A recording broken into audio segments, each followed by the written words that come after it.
the late 1960s, the Soviet Union spent enough money on a single experimental submarine to build an entire fleet of conventional war machines.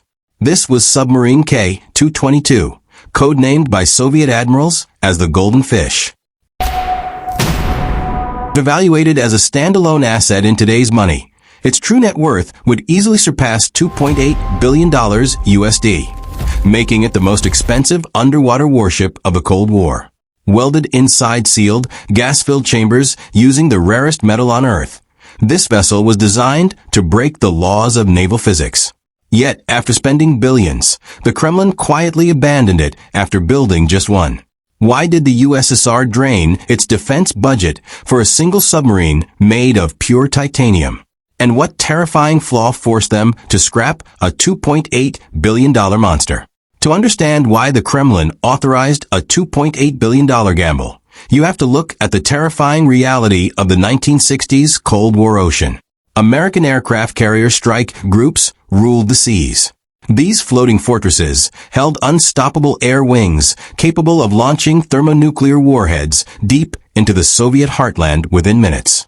The Soviet Navy faced a critical dilemma. Their existing steel attack submarines were simply too heavy, too sluggish, and too easy to trace on NATO radar systems. To intercept a U.S. supercarrier before its bombers took off, Soviet admirals needed a vessel that could move faster than physics normally allowed. In a top-secret Moscow design bureau, engineers proposed a radical, almost reckless solution. Abandon steel entirely and construct an entire warship out of pure titanium. On paper, titanium was the ultimate wonder material. It was twice as strong as steel, 40% lighter, and completely immune to magnetic detection from enemy anti-submarine aircraft.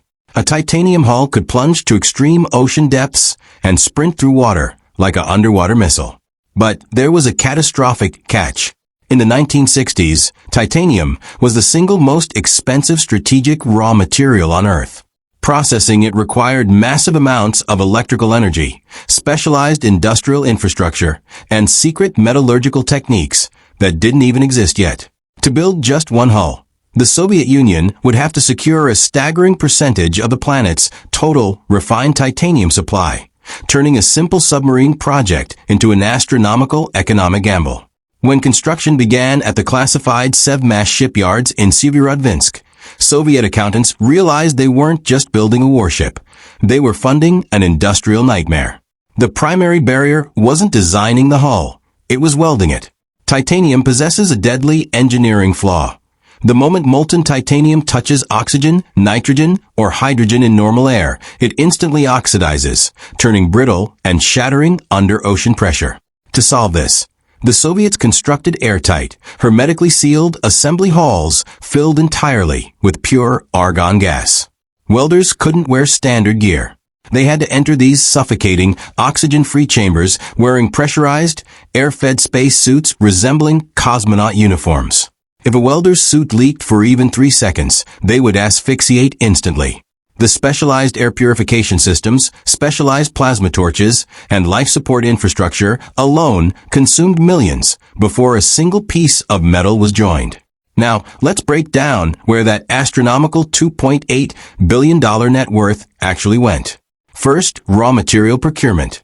The Soviet state drained over 1,000 tons of military-grade strategic titanium reserves. In today's inflation-adjusted valuation, procuring and refining this unprecedented volume of ultra-pure titanium cost an estimated $720 million. Second, specialized tooling and argon infrastructure. Building bespoke sealed facilities, custom presses capable of bending thick titanium plates, and training hyper-specialized cosmonaut welders added another $850 million to the bill. Third, the propulsion architecture. K-222 required 2 custom-built VM, 5T pressurized water nuclear reactors, pumping out a staggering 80,000 horsepower. Developing these compact, high-output liquid metal heat exchange systems cost roughly $680 million. Finally, classified systems integration. From twin heavy torpedo tubes to 10 cutting-edge P-70 Amethyst anti-ship cruise missiles fitted directly into the bow, drove the remaining $550 million in research and development. When the Soviet Navy finalized the ledger, a single K-222 submarine had swallowed over 2% of the entire Soviet naval procurement budget for the decade. To put that in perspective, for the price of this single hull, the Kremlin could have built 5 standard Victor-class nuclear attack submarines, or a massive fleet of 50 conventional warships. When Soviet Admiral Sergei Gorshkov reviewed the final accounting audit, he famously gasped at the sheer financial destruction, remarking that this hull wasn't made of titanium. It was literally worth its weight in solid, polished gold. In December 1970, the $2.8 billion investment produced a moment of pure physics-defying terror. During sea trials in the Barents Sea, K-222 engaged its dual reactors at full capacity and unleashed its power. The submarine accelerated to a mind-bending 44.7 knots, over 82 kilometers per hour.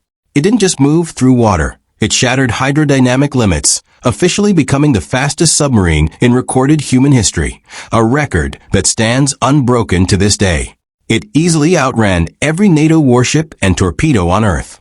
But this insane speed exposed devastating engineering flaws. First was the deafening noise. As the titanium hull sliced through water at 44 knots, cavitation turbulence generated an acoustic roar exceeding 100 decibels inside the living quarters. The crew described it as sitting inside a screaming jet engine. Crucially, this noise radiated across hundreds of miles of ocean, completely destroying its stealth and alerting every NATO sonar station in the Atlantic. Second was violent structural self-destruction. The sheer hydrodynamic force ripped off exterior rubber anti-sonar tiles, bent outer hull intake hatches, and warped external sensor arrays. Finally, maintenance became a financial black hole. Simple repairs couldn't be done by standard naval mechanics. Every single dockyard visit required elite, titanium-certified engineering teams and specialized argon equipment. Rather than a reusable asset, the Kremlin realized they had built a multi-billion-dollar race car that destroyed itself every time it hit top speed. So, when the Kremlin closed the books on Project 661, one haunting question remained. Was this $2.8 billion expenditure actually worth it?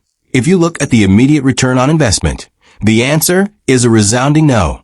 As a tactical asset, K-222 was a total financial failure. The Soviet Union simply couldn't afford to mass-produce a fleet of multi-billion-dollar titanium race cars that alerted every NATO sonar operator the second they pushed the throttle. The astronomical manufacturing costs and suffocating maintenance overhead turned Project 661 into a lonely, non-viable prototype. In 1988, after decades of sitting idle and consuming maintenance funds, the Golden Fish was permanently decommissioned. However, if you analyze the long-term technological dividend, the verdict flips. The reckless $2.8 billion investment served as the ultimate real-world laboratory. The metallurgical breakthroughs, automated reactor designs, and argon welding techniques pioneered on K-222 laid the foundation for the legendary Alpha-class and Sierra-class titanium submarines. By taking the massive financial hit up front on a single experimental hull, Soviet engineers learned how to mass-produce titanium warships at a fraction of the original cost, terrorizing Western navies for the remainder of the Cold War.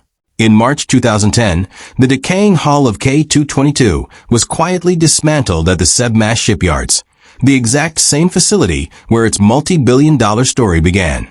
Its reactors were removed, its titanium skin was salvaged, and the single most expensive underwater asset of the Cold War was finally erased from the Soviet naval registry.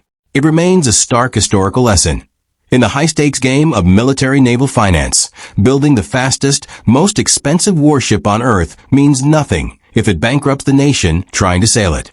The story of the K-222 remains one of history's most fascinating financial paradoxes. It proved that even an empire with a virtually unlimited defense budget cannot use raw capital to brute force its way past the unforgiving laws of naval physics.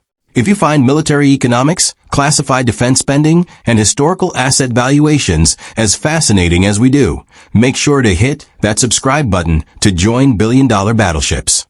By subscribing, you'll never miss an episode as we unearth the most jaw-dropping budgets, blunders, and triumphs in maritime history. Now, if you think spending 2% of a Cold War defense budget on a noisy submarine was an economic mistake, wait until you see what happened in 17th century Scandinavia. In our next episode, we examine the tragic Vasa, a majestic royal flagship that swallowed over 5% of Sweden's entire national GDP, only to capsize and sink just 1,300 meters into its very first voyage. Which multi-billion-dollar military asset should we audit next? Let us know in the comments below. Thank you for watching, and we'll see you in the next episode.